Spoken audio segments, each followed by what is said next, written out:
This is Sarah Stewart Holland. And this is Beth Silvers.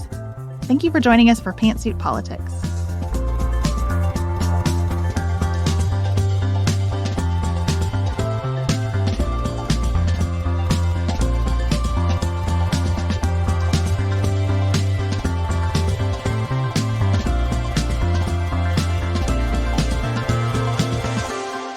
Hello.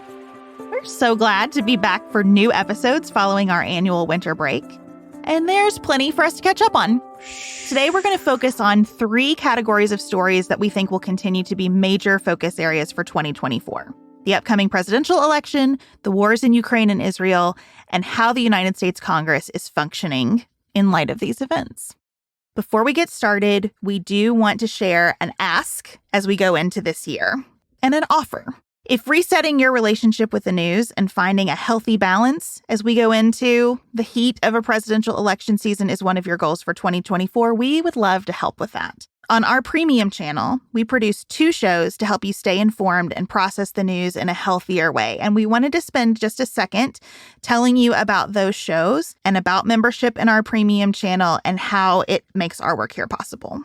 Yeah, so every morning, Monday through Thursday, I do a news brief. Now, we call it a news brief because I am mostly summarizing the top headlines of the day. But I like to think I bring a little bit extra. I'm not just, reading you bullet points and telling you what happened. I try to think about it like you're sitting down for coffee with your best and funniest friend, don't mind saying that, who's just giving you a rundown in a way that's going to be light and easy to take in and not produce a lot of anxiety. I want to give you information, but I don't want you to be bogged down as you go into your day with what's happening around the world. I often include funny stories. I often include lighter stories. And more importantly, on Thursday, I do a good news brief where I really collect over the course of the previous days stories that jump out at me as like, we are making progress on this. This is moving in a positive direction. So when I say good news, I don't mean like this town paid for this child's medical treatments. That's beautiful, and I'm glad people do that. But I mean good news as in positive trends and progress towards problems that we're trying to solve as Americans or as a global citizenry. So that's what I do on Thursday. Monday through Wednesday is just me tackling what's going on around the world. We have a lot of fun in the comment sections. I learn a lot from everyone who watches and follows along with the news brief, and I hope I bring a lot of value as you're just trying to figure out what's going on in the world. Now, I always feel like the heavy to the news brief because Sarah comes in all light and breezy and having lots of fun. And then I usually come in kind of serious, except for some fun episodes that I do where I imagine karaoke parties among political leaders. Sometimes I write children's stories about truly absurd news stories. But most of the time, I take one story on More to Say, Tuesday through Friday, and I ask, what actually is happening here past the headline? And why does it matter? And what do we know about it? And what do we not know about it? And how can I help you feel less anxious because you feel more informed? And I love that many of our longtime More to Say listeners say that it's like going to law school for non-lawyers. I love hearing from people that they feel like I make these stories, even about things like foreign policy, really accessible, but I'm not condescending. That's important to me. I try to define terms and ask new questions. We often talk about geography, like where is this place that we're discussing and what should we know about it? And I think that people find it really refreshing to just do some homework on the things that are most important, because the more that we know about them, the less we stay in that reactive, angry, sort of algorithmically provoked place. So if you would like to join us, memberships start at $5 a month. And all of the work that we just described to you is available at $15 a month. That $15 a month level is the level that really helps sustain what we do here. It helps us pay the people who work with us. It helps us pay for all of our equipment. Some of the travel that we need to do these shows well is covered by that level. And these are prices, the $5 and $15, that we have not raised since we started our premium shows, which means that we really rely on long-term and new subscribers because, like every business in the world, our costs go up every year. As you think about how to best take in the news, we hope we can be part of that for you through Apple Podcast subscriptions or Patreon. And if you choose Patreon, there is an annual membership option where you just pay for the entire year up front. It's such a win-win because it gives us as a business a sense of financial stability, and it gives you a discount. So all the details about this are in the show notes. Please know that we do work very hard to honor your support, and we hope to make that $5 and $15 a month feel like a real bargain to you. And please also know that over the course of 2024, there will be events in person that are open only to certain levels of our premium support and events that are open to everybody that our premium members get first access to. So during the Paducah weekend, our premium members got first access and sold out our lunch with Sarah Bradley, our Paducah chef of Top Chef fame. So there are lots of perks beyond just the content you get as well. Up next, we are going to get into the efforts to prevent former President Donald Trump from being on the ballot.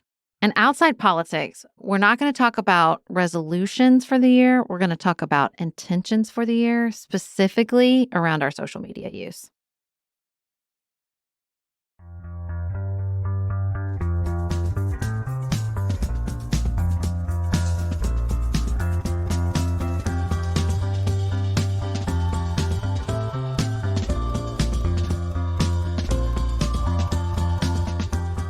Sarah, it felt to me like the exact second that our winter break began, we got the news that the Colorado Supreme Court had told Colorado's Secretary of State, Jenna Griswold, that she was not allowed to list Donald Trump as a candidate in the Republican primary.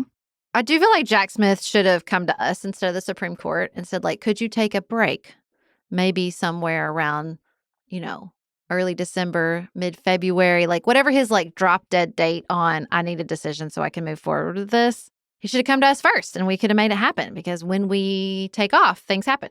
And I wanted to check in to just get a sense of what was going on. So I pulled up the opinion and I saw that there were over 200 pages of opinions. And I took a breath and I said, this will be here when you get back, Beth. And it was. It was here when we got back. So that's what we want to talk about. After Colorado, we heard from Maine, Michigan, and California have both rejected attempts to prevent former President Trump from appearing on the ballot. All of this relates to Section 3 of the 14th Amendment, which says that if you have been an officer of the United States or of a state, and you've taken an oath to the Constitution, and then you engage in insurrection, you are ineligible to serve again. You are disqualified. Except that Congress, by a supermajority vote, can remove that disqualification. And unfortunately, that's all they gave us. They didn't include a glossary to say, here's what engaging in insurrection means. They didn't tell us who's supposed to do the disqualifying, who decides if you've engaged in insurrection. And so these are really tough legal issues that states are unsurprisingly reaching different conclusions about. Because Donald Trump is a very bombastic, extreme personality, I think that we have all taken a posture that anything involving Donald Trump has an extreme and easy answer in either direction. I have done that. And, I'm spending a lot of time as we come into 2024 thinking about what both I as a citizen, Sarah as a podcast host, and we as a podcast, we as the media, we as the American people did right and wrong in 2016 because we're going to be here again in 2024. Our third presidential election with Donald Trump on the ballot, most likely. It's looking that way, right? And I think what I want to do differently this time is not take that posture, not act like the answer is easy because he's involved. And I think these court cases are excellent practice for that posture because it is hard. It is just hard. Are we talking about the rule of law? Are we talking about the power of the people at the ballot box to decide? These are not easy questions. And I think the fact that states are reaching different conclusions is the perfect illustration of that. I think that's right. And I think the timeline is also important. I was saying to you before we started recording that I cannot make myself care about Jeffrey Epstein. The truer thing that I will say about that is I know eventually someone is going to write as definitive account as they can of what happened around Jeffrey Epstein's life and death. And I will read that because I do think there's something important here. I'm not trying to be dismissive of that story. It seems so clear to me that we cannot have that level of authority or certainty in talking about it today. And that's how I feel about this disqualification issue. I think about the decision to pardon former President Nixon and how I think at the time I probably would have been a person who said that's exactly the right thing to do. And with the benefit of a relatively short period of time, I have a lot of questions about whether that was the right thing to do.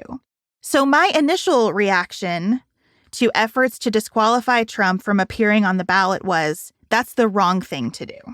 We shouldn't. Even if it is legally correct, it is politically detrimental to the nation, to our trust in each other as voters, to our trust in the judicial system. The cost of that is too high.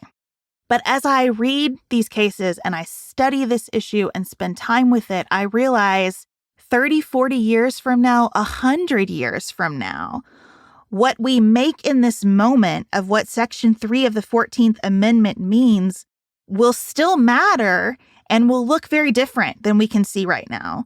So I'm really just trying to pull back from any emotion around this and make myself a student of the unfolding history that we're part of. And it's so hard when he's involved. It's just so hard when he's involved. Because I'm in the gut triad of the Enneagram. I love my gut instinct. I love to lean into it. But it's almost like his emotionality, his posturing, it just fires up our emotion and also creates like some sort of smokescreen of emotion so that we can't actually see what's happening. He's like a smoke bomb anywhere he goes, right? He just obscures. And I appreciate the careful legal work that the system is doing to try to clear the smoke and see what's actually happening. And I think the answer that nobody wants to hear in America is that there isn't an answer, that there isn't a fix, that there isn't a right thing to do here. That even, and this is so painful to say, even after November of this year, whatever the results are, the work will continue. Because there is no stasis, there just isn't. And I think some of the damage he's done will be generational work to mend. I think the problems he's exposed will be generational work to address. And I'm just having to settle into that. I don't like it. The only good thing I did on 2016, though, the day he was sworn, is tell myself I will never get the justice I want from Donald Trump because it's not available. I want him to see and feel the pain and damage he's done, and that's not available. That was my most zen moment where I was like, let it go. Do not let him eat you up, because what you want to happen to him spiritually, psychically, is not available to you, to him, to anyone else. And so I'm just having to remind myself of that, because I think I don't want him to smokescreen opportunities for us to really learn something, to really see. I mean, I think with the Electoral College Act, we did that. We saw okay, wait, there's weaknesses here. That was valuable. Painful, incredibly painful, but valuable. And I think we did the right thing. We saw the weaknesses. We shored them up. That's all we can do. Well, I'm less oriented to justice than you are. And so I don't really have a long-term punitive desire for former President Trump. I have the strong unmet desire of my heart that I feel so silly even saying out loud, but this is the thing I'm wrestling with, is I just want basically everybody to say, well, January 6th was the worst and we can't have that happen again. That's not available. That's not going to happen. The AP morning newsletter this week highlighted a quote from a Republican strategist named Alice Stewart. And she said something like, look, most Republican voters would say January 6th, not great, but it also doesn't affect my bottom line. They can hold two thoughts in their head at the same time. Not great, and it doesn't affect my bottom line. And when I read that, it both kind of felt like a gut punch because my heart so strongly desires everyone to say that was awful and the worst and can't happen again. But at the same time, I thought, you know what? I get that. People have different priorities, and that's fair. And people have different priorities for a million different reasons. And because of a million different life experiences, there are as many reasons for stacking your priorities as you do as there are eligible voters in this country. And so that kind of helped me pull back from that unmet need that I've been feeling. And I agree. I think watching this go through the court system, knowing that the court system is already in such a precarious place because of the overturning of Roe versus Wade and all of the reporting that continues to come out about how that happened, I just see so much stress in the system that I'm trying to think, well, where can I at least not add to the stress in the system? And where can I pull back in my own stress and say, I'm just going to be with this right now because it's always been so. I read that New York Times reporting about the Dobbs decision, how it came down, that opened with Justice Gorsuch replying to the, long draft opinion in 10 minutes. And at first, I was just so hot. And by the end of the piece, I thought, Beth, do you think that if you sat on the Supreme Court, you would not be a person? You would not be a person who sometimes bends to pressure from outside groups? You would not be a person who sometimes lets a long-held belief of your own influence your legal work? Do you think that you could handle this better than these 9 humans? That is a lie, and that is hubris of the worst sort.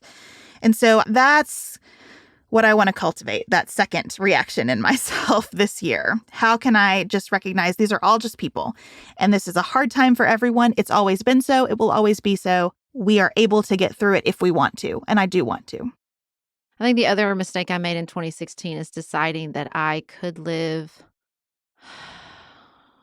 beside those who I vehemently disagree with, that I could find a tolerant peace, that I could live beside and not among, in a way that I think was a lie I told myself. And I think I'm really informed right now by the conflict in Gaza and this sense that we can buy a peace that's a lie, that we can say we will find a way for us to go forward without addressing the problems amongst us, without addressing the conflict at the core.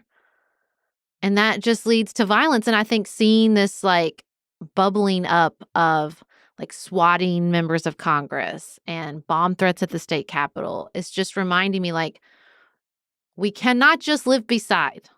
We must live among. I knew in 2016 I wanted to stay the United States of America. And I thought, well, you'll just be over there and I'll be over here, and that'll be good enough. And I just don't think it is. And I'm really trying to push myself in places that I thought there were easy answers. Because if I want to live as the United States of America, if I believe that this experiment in democracy is worthwhile, then I have to take seriously the things my fellow Americans are telling me through the power of the ballot box.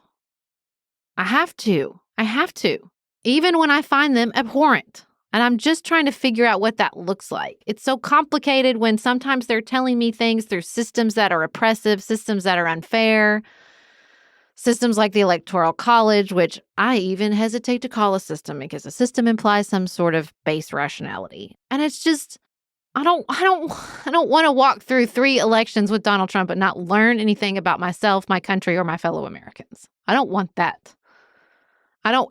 There is no learning without discomfort. There is no learning without humility. There is no learning without accepting responsibility for the things you misunderstood or purposely ignored. And that's what I'm trying to look at. Well, you mentioned what you're learning from Gaza. While we were on winter break, of course, we had wars continue, both with Ukraine and between Israel and Hamas. We saw potentially escalatory events in both conflicts, that Ukraine and Russia engaged in some of the most deadly bombing that they have done in several months now, that there is escalation in the Middle East generally, We have just learned as we're sitting down to record that the Islamic State has taken responsibility for the bombing in Iran that killed a number of civilians on the anniversary of the death of Qasem Soleimani, who was killed by the United States several years ago. We also have escalatory activity from the Houthis on land and on sea. And as Israel has started to target some Houthi sites. The Islamic State situation seems to me to be another one of those pieces that makes you step back and have some humility.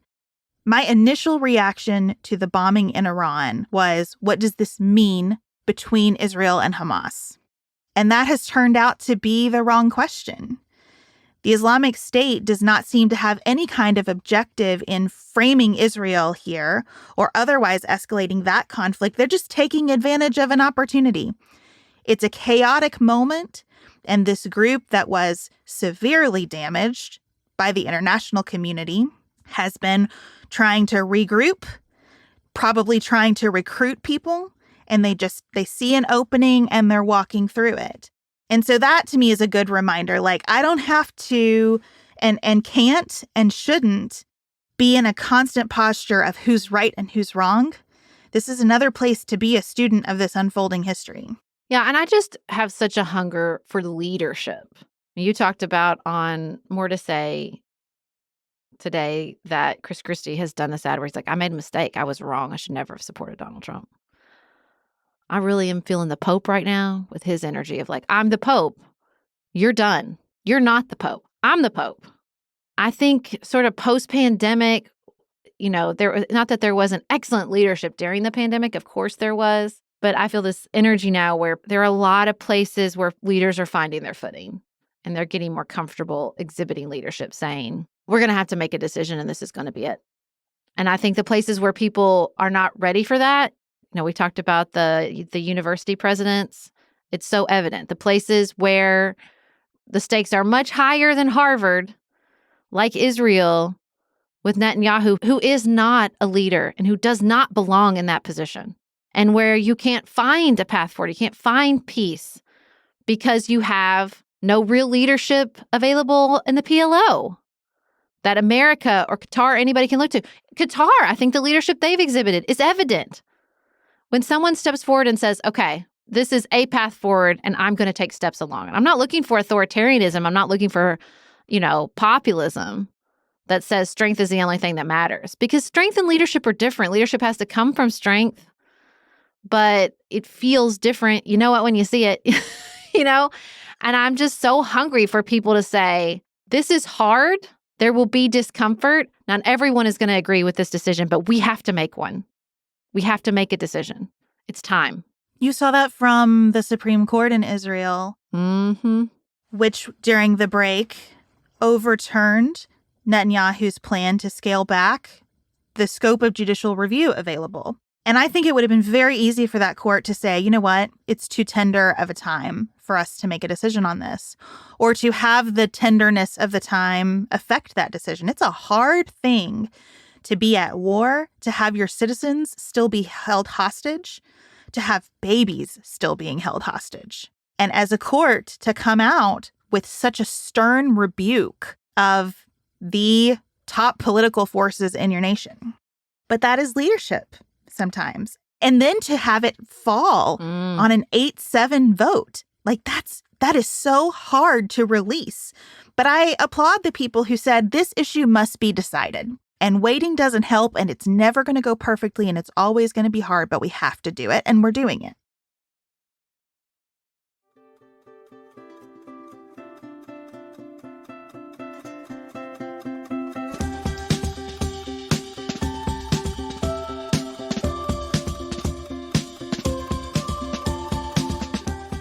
That focus on leadership takes us to the United States Congress, which is a place where a number of difficult decisions need to be made, even as the members of the House of Representatives face re-election this year, and control of the Senate will also be decided, and a presidential election is ongoing. There are very personal stakes for every member of that body.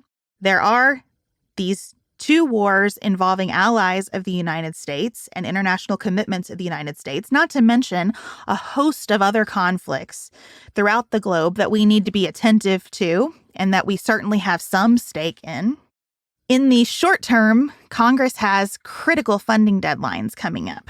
Now, you might remember, to avoid a government shutdown in November, Congress decided to negotiate what Speaker of the House called a laddered approach, which means that some deadlines are coming due in January and others will come due in February. But in the next 8 weeks, a total of 12 funding bills need to pass, or an omnibus bill, which all Republicans say they hate, needs to pass to fund the government. The Speaker has said he is opposed to further stopgap measures. They want to get this done in a full and final way. And if those bills are not passed by those deadlines, or some stopgap measure put in place, or some omnibus passed, then we will see either a partial or a full government shutdown. Now, much of the negotiation around these funding for military aid to Ukraine and Israel has gotten wrapped up with immigration. And to me, that mirrors sort of what you were saying about the Supreme Court in Israel. Is this the best time? Is it too tender of a time? Is there too much at stake? And sort of my instinct is the opposite. No, take your moment. Take your moment when the stakes are high to say, well, let's do this now. I'm so tired of them punting on immigration reform. And I have almost no stakes in the fight. But just as an American, I'm so tired of us pretending that we don't have work to do on this. Not fighting, not arguing, not debating, just work. Just put pencil to paper and reform the system. And the stakes are high enough on every side because we have a flood of people coming over the border. And this will, for the most part, I think, stay the same, right? There's a really interesting article in The Economist that, don't make too many assumptions, even about climate change, even about sort of the migration of humans that will be made by climate change. It was a really interesting sort of, let's think about this and up in this in different ways. But all that being said, just do something. It's time. And maybe because you have a tight deadline and high stakes and everybody willing to come to the table, we'll get something done. I sure hope so. I don't know the correct prioritization of issues for this Congress. I really don't. Those 12 funding bills are pretty routine. The funding for Ukraine and Israel is supplemental to those bills. But it all feels like one morass, even though the work that needs to be done is quite different. I don't know the prioritization between immigration funding and Ukraine and Israel funding. I believe the causes of the people in Ukraine fighting against Putin's Russian aggression is just. I believe Israel trying to get its hostages back and secure its country, I believe that's a just cause. Now, that doesn't mean that I sign on to all the ways in which those wars are being conducted.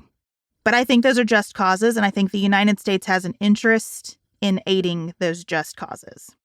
How I prioritize that versus 300,000 people trying to come into the United States at the southern border in December, I don't know.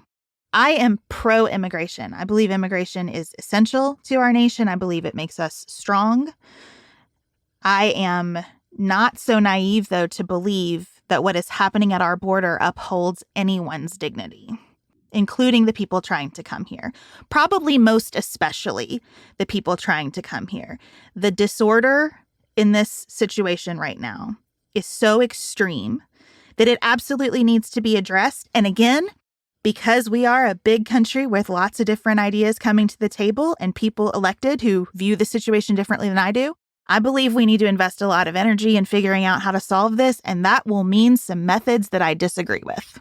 There is no way immigration reform gets done without some things that I think are wrong or unacceptable or ineffective, right? Or wasteful, whatever. There are going to be some problems with whatever comes of that. Mm-hmm. But I can't disagree with the prioritization of that issue right now by Republicans. I think they are right. Now, that's different than actually wanting to resolve the issue. And I don't know that the people hardest line about this issue actually want it resolved. I think if people wanted it resolved, it probably would have been before now. But I think that what Congress has to do is really hard. And like you said, we need some Pope energy with this Congress. It so tears me up, going back to the efforts to disqualify Trump from the ballot. It so tears me up to see people writing about how undemocratic that is. Ugh. When we had a well-established, clear-cut way to disqualify Trump from the ballot, and we didn't have any leadership around that from Republicans. Mm-hmm. Some of the same people who are writing articles now about how this is the wrong way to do it also argued against the right way to do it when Senate Republicans could have convicted him for the events of January 6th and said, you may not run again. Yes. What a different world we would be living in now if Mitch McConnell had said, I don't care if you don't like it. This is what needs to be done. And we got to have some of that today in Congress as well. And it is hard to imagine that in an election year, we're going to find more of it than we have in years that didn't have a presidential election happening. But we can hope. I think what I'm leaning into is trying to intellectualize my way through some of this instead of feeling, which is the opposite instinct I've had for so much of this journey. Like, feel what the right thing is to do, intellectualize your way to justifying it. And there's just so many times, even with Israel and Gaza, I think you see this sense of, I felt like this was the right thing to do, even within Israel. And then you have Israelis saying, I don't want this. I don't want this. I just want my family member home. Or you have Israeli hostages shot and killed by the IDF. What's the takeaway from that? What's the takeaway from that? Before you get to the 14,000 dead, women and children primarily. In this sense that we are blinded. We are blinded to any reasonable analysis. Any attempt at analysis is met with this fury, this wall of righteousness. And I think you see that in so many places, in violent conflicts around the world, all the way down to like fights on social media, right? Just this sense of like, there is no role for cool-headed analysis here. The stakes are too high. And I can't do that again. I cannot ride that roller coaster again with Donald Trump on the ballot. I don't have it in me. I don't have it in me. I don't think it got us anywhere. It's not that I don't think it produced anything positive. I do think it did in certain areas of American life, but I always think we can do better. I think we can strive for a place to say, okay, what result do we want and how do we get more of it? And I think with this Congress in particular, who passed 27 laws? 27 laws, 435 members and 27 laws? Really? On track to be the least productive Congress in history. Yes. And so let's just run some numbers. Like, if we can't agree on policy, if we certainly can't agree on ethics or prioritization, can we just run some numbers and have a conversation? Can we dial this back to something, a basis of something that we agree upon? And I know that is very difficult at this moment in American life, and it's going to get only more difficult with this upcoming presidential election. But I hope that the negotiations surrounding immigration, where we're running numbers and we're running time people spend in the system, and we're running how long it takes people to get through the system, how to get into the system, like maybe we can get somewhere with that.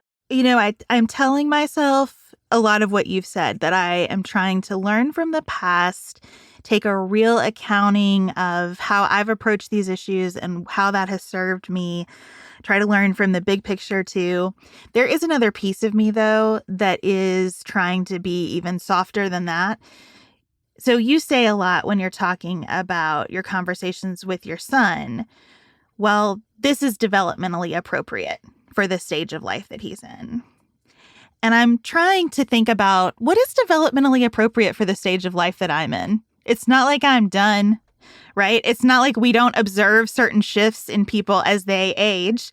And I'm not finished aging, that like I have a lot of runway in front of me, I hope. And I think that it makes sense at the age that we are, and we are both 42 and we'll turn 43 in 2024. At this stage, it makes sense that we have a greater tolerance for things that are not perfect, but move the ball a little bit. That we have less energy to be totally wrapped up in the emotions of politics because we've got kids on one side of us and parents and other relatives on the other side of us who need care. That we are watching people who we've loved start to pass away with greater frequency. That we are recognizing in ourselves new gray hairs and wrinkles. We're going to see life differently than we did during the last presidential election because we are 4 years older and what's developmentally appropriate for us is different. And so I'm trying to give myself that grace too. Like where am I actually learning and maybe acquiring some wisdom or at least not repeating the same mistakes? And where am I just exhibiting tendencies that are connected to both my personality and my time of life? And if I can do that for me, then I think I can do a better job of that for everyone else and have a little bit more patience during this year of decision making. Well, and I try to think, where are we developmentally as a country? And that's a tougher one. Are we teenagers? Are we 20-year-olds? Are we coming to the end like so many people think? So we're all so obsessed with empires. My friends and I were talking about the book The Wager, which is about this shipwreck, and we're talking about like how Spain was such a behemoth. Like it was everything. It was everywhere. So hard to think about Spain like that now. Or Britain. That was this colonial power everywhere. And now not.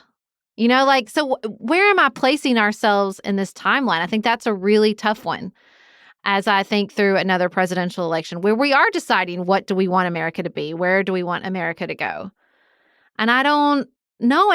Because I can't decide by myself, because I have to listen to not only history, but my fellow Americans and prognosticators and, futurists and think, what does this mean? That's a big thing. This exercise we go through every 4 years where we say, where have we been? Where do we want to go? Can we agree on that? It's a lot. It's a lot. Grace is definitely the word for that exercise. I think that question of where are we developmentally as a country connects so well to the litigation. We have this provision of our Constitution and we don't know how it works or what it means. That we have the 14th Amendment written during Reconstruction and we don't know exactly how Section 3 of it works. We have that about the Constitutional Convention idea. The Constitution has told us it can be amended, and here's the path. We have no idea how that path would work. None. We have no guidance on that. Is that like discovering that you have a thumb that you've never used before? You know what I mean? At what stage of life do you look at something that's been part of you for a long, long time and go, oh gosh, I've never used this muscle. I wonder how this happens, It really does help, put it in context for me. Well, and I would just, if I had the email addresses of the Supreme Court, who inevitably will have to grapple with this question, can you just not blow smoke? Can you own that? Instead of saying, it's clear from the history that this is the answer, and we're just showing you that it's clear, just own it and say it's not clear, but we're the ones who have to decide, and this is what we've decided. I wish they'd do that. I don't think they will. I don't have a lot of hope. I'm trying to give grace to say, can you just own that this is impossible and this is the call you've made, probably based on some of your own politics and prejudices? Maybe that's just the pep talk I need to give myself about them. Even their decision to own it, though, has long-lasting ramifications, right? Because if they told us this is not something that has a correct answer and we just have to decide, then we would be asking about separation of powers and whether they are the people to decide. That would move us into, I think, asking whether this is the legal phrase is a non-justiciable political question. That if we can't discover the meaning of something that's obviously there, then does that mean that the Congress has to decide something that it hasn't decided yet, and so we can't do anything? And that's a big, hairy question, too. So as much as I desire that kind of transparency from the court as well, I recognize it's really not as simple as that. Because in a system with three branches that are constantly in this delicate dance with one another, we don't want the courts to just be a place where you go, well, somebody's got to make a call, so this is what we think. Mm-hmm. Even though they are always doing that. The aspiration that they aren't is important. In conclusion, 2024 will have very few conclusions, I think, and a lot to learn. And I hope that us personally trying to take the temperature down and learn it will be of value to all of you listening. And we really welcome your thoughts as we all keep learning together.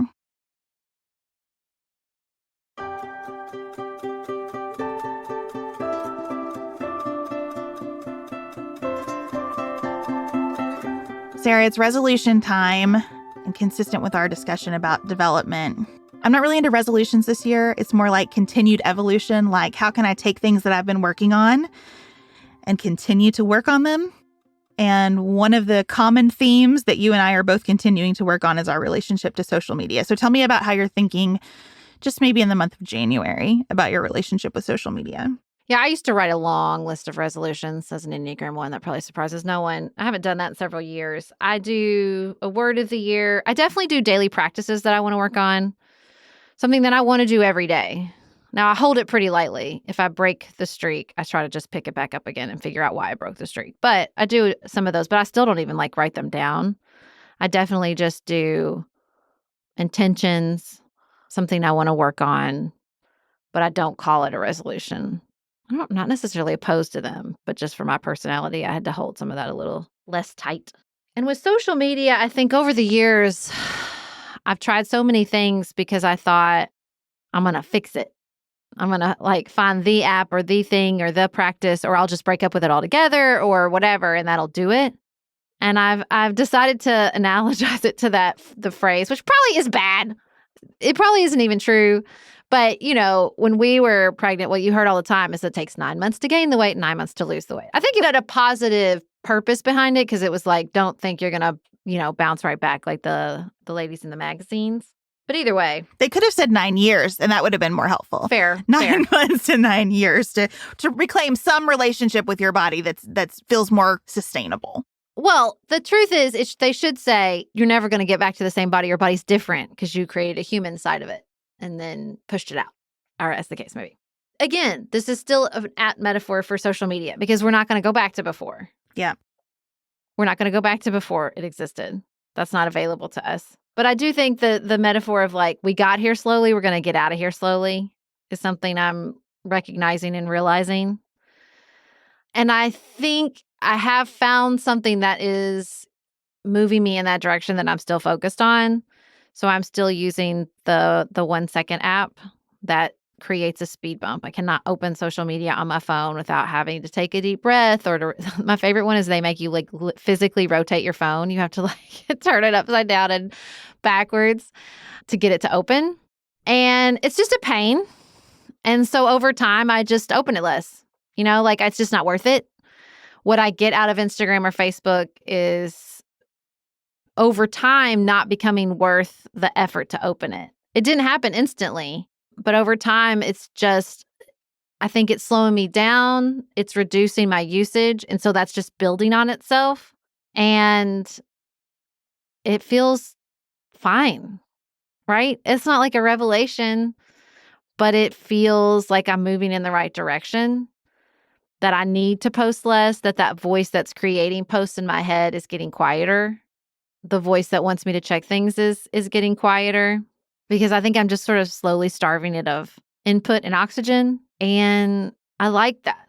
I like the direction I'm going in, and I want to keep going in that direction. So I've left 1 second, even over the break. I turned my alarm that turns my phone to grayscale at 3 o'clock off a lot of days. I was like, no, I don't need the grayscale today, but I didn't turn the alarm off. The alarm is still on at 3 o'clock. My phone still goes to grayscale, which is enormously helpful. Which is not fun to be on your phone in grayscale at the end of the day. You have to use it just as a tool, because that's the only worthwhile use when it's in grayscale. I kind of just see it working slowly. And so I'm going to keep working it. Well, the most dramatic step that I have taken recently was that I just woke up one morning over the break and thought, I'm going to archive all my Instagram posts. And so I did. It's not hard. I didn't even know you could do this. Takes a minute, but it's not hard. Okay. And that means that I can still see everything I've posted and no one else can. So if you go to my page, it says no post yet. And I can't even fully tell you why I did that, but my body was like, this is the day that we are going to make a change here. And this is the change we're going to make today. And I've just followed that instinct. I thought, this feels right to me. You know, I have continued to post on Instagram the way that I did before we had a podcast. And I have done that because I have a tiny following compared to most people who work in a space like this. And so I thought, like, it's just not that big of a deal. But I, will post a picture of my kids, for example, with the intention of it being for my Aunt Liz, you know, who I love and who loves my children and wishes that she could be at whatever performance they're doing and can't. And so here it is, Aunt Liz. And that is just not the reality. You know, Aunt Liz does like my posts, which is great, but that's not the reality of who that's really going to. And I'm just trying to be more honest with myself about the fact that I don't want to be a social media influencer. I have no desire whatsoever. I don't want to sell anything on social media. My wise friend Anna says that being on social media as someone who has a business and a public life feels like being part of a multi-level marketing scheme that you didn't agree to. And I think she's 100% right about that. And I don't want to do that. I also, though, don't want to be dishonest about what's happening. That when I post a picture of my kids, the vast majority of people who interact with that post are people who've never met me or my family. And I trust our audience, so I don't have a whole lot of safety concerns. But I do think about the fact that there might just be a day, maybe just one of them, right? A fleeting feeling in my 13 or 8-year-old that they don't want complete strangers to go back and see baby pictures of them. They just might not. And I think that it's important for me to leave all those options up to them to the best I can now that what's done is done. I get that what I've put out there is out there. But I can make it a little bit harder, and I can step back and say, I'm going to create a new pattern for myself. I don't even know what that is, and I don't want to spend a bunch of time thinking about it because there is no value for me in that and no value for anyone in that. Listeners of this show who follow me on Instagram are better served by me spending that time on our work, versus scrolling my feed. I enjoy direct messages. I enjoy Instagram stories. I'll continue to have, some participation there. I'm not trying to do some dramatic peace out, but I just want to say okay, I'm turning a page on this. I'm going to have a different relationship, and I don't know exactly what it will be yet, but it's going to be different. Yeah, and I feel that way about sort of archiving my life generally, which I've been very dedicated to for most of my children's childhood. My baby, my Felix, gave up the ghost on Santa this year, which was just intense and kind of sad, but also deeply freeing that I am free from the tyranny of Santa and the elf. And so I'm thinking what does it mean? Am I keeping everything, and am I taking a picture of everything? To what end? What am I going to do with all of this? Truly, what am I going to do with all of these photo books and all of these boxes of memorabilia? I don't think I'm going to have a presidential library to archive them. So what am I doing? I don't want to do nothing. When I read a history book like The Wager and we're depending on people doing what I'm doing to understand what it was like, I think there's a deep value in it. I think it's how I make sense of the world. It's how I sort of cement some of those memories. But I can feel my posture towards it shifting. And I use social media so much as an archive. And so as that shifts, my thinking about social media shifts. And I use social media for other things, for distraction. This is going to be controversial because it's not really social media, but I think I'm going to stop doing all the New York Times games. Why am I Do I have to do those every day? You know, like my word for the year is cherish. I shifted it, but let me just be real with you. Less is still a part of that. And so I'm like, do I need to do this every day? What do I get out of this? Is it bringing me so much joy and happiness? Maybe it's something about like crossing over into the second half of life where like you got more or at least an even number of tomorrows than you do have yesterdays. And I'm just thinking like, what do I want to do? What do I want to do? Because I think I figured out some of the bigger questions around like my marriage and my kids and our work. And so I'm just trying to like finesse it. And in particular, my sort of approach throughout my whole life, which is just to maximize, right? Just to do it, to overperform, to over archive, to overpost, to overshare, to over everything. I'm just like, okay, well, what if I didn't? Like, what if I didn't do that? What would happen? A little mental shift that I'm trying along the same lines is I will often think, oh, I want to do this thing, but I don't have time. And so I've been working on telling myself, I don't have time not to. I don't have time not to exercise. I don't have time not to moisturize at this point in my life. I don't have time not to go on the date with my husband or invite the friends over or stop everything I'm doing and listen to my kids tell me about the dream they had last night, because the moments are shifting for me in terms of what they represent. So I don't have time not to do the things that I really want to do. Now, those things do include the New York Times games, I'm going to be honest with you. Mostly because Chad and I do some of them together. They just keep adding to them. That's what's pushing me this. Like, they do. Like, just keep adding to them, guys. They do. But Chad and I really enjoy those together. And, you know, it's a moment when we're playing games. I think this is why I love playing cards so much. I'm playing cards. And so I am not tempted. I felt this way about having a murder mystery party for Christmas with my neighbors. In that environment, when we're playing a game or we're playing a role or whatever, we're playing. We're not talking about work. We're not talking about our kids. We're not doing the who's busiest and most important and most stressed Olympics, right? We're just being. And all of that being adds to my day and adds to my experience. It doesn't feel like the kind of deficit that I sometimes feel when I'm on social media, where I'm like, wow, I wasted this. Now, sometimes, like, there are some funny things out there or insightful things or inspiring things. So I'm not trying to throw the whole thing away. It's just like, how do I most engage with those life-giving parts of it and strike the bargain I want with it, instead of the one that makes me feel like an employee of a company that I didn't agree to work for.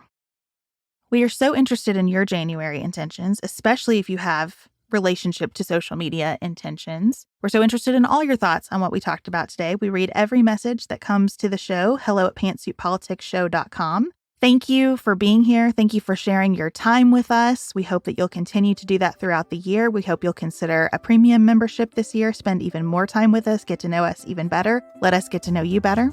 Details on how to do that will be in our show notes. We'll be back with you again next week. We look forward to hearing from you in the meantime. Everybody have the best weekend available to you.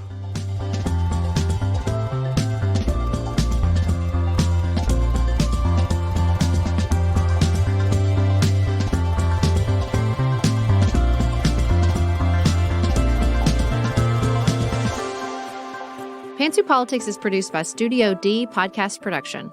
Elise Knapp is our managing director. Maggie Penton is our director of community engagement. Xander Singh is the composer of our theme music with inspiration from original work by Dante Lima. Our show is listener supported.